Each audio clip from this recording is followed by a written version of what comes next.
Welcome back to the Illuminated page, a program for readers and writers. Today we are talking about humor and heart.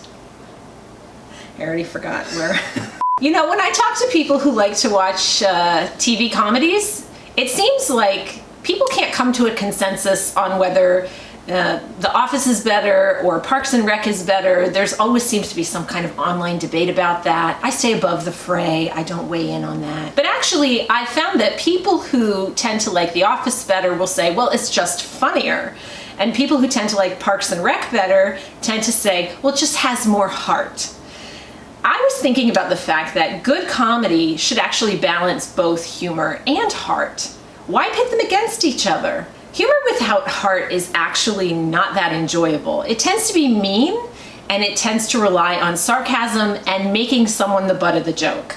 Humor without heart is the kind of humor that you often experienced in middle school and high school. Think of a group of people making fun at the expense of someone else.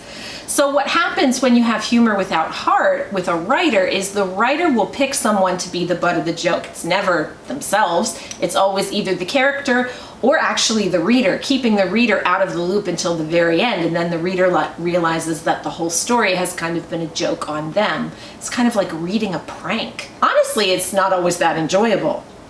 Humor with heart, though, doesn't center the author's ability to make a joke at your expense or at the expense of her characters. Humor with heart will make a joke that the readers get to be in on.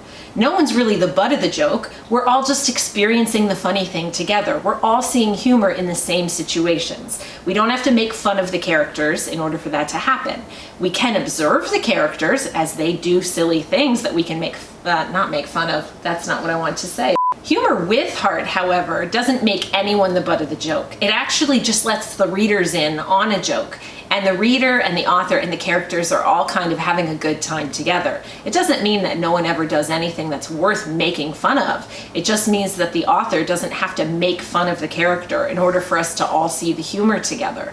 The reader's in on it, the author's in on it, the characters are just being themselves, and we're all kind of enjoying that together. That's humor with heart. It's really enjoyable. And I think we need both. We need humor and we need heart, and we need them working together. Humor without heart is mean, and heart without humor is sap. I don't like mean and I don't like sappy, so I like to balance these two things together. Which brings us to my new release, Unseasonable. Unseasonable is a comedy with a hurricane in it. Which is not something I thought I'd find myself saying about any of my work, to be honest. But it is a heartwarming tale of a holiday disaster. It is humorous, and it does have a lot of heart. And so I would encourage you, between this week and next, to take a look, see what you think, and enjoy. Until next week, this has been the Illuminated page, and I will see you then.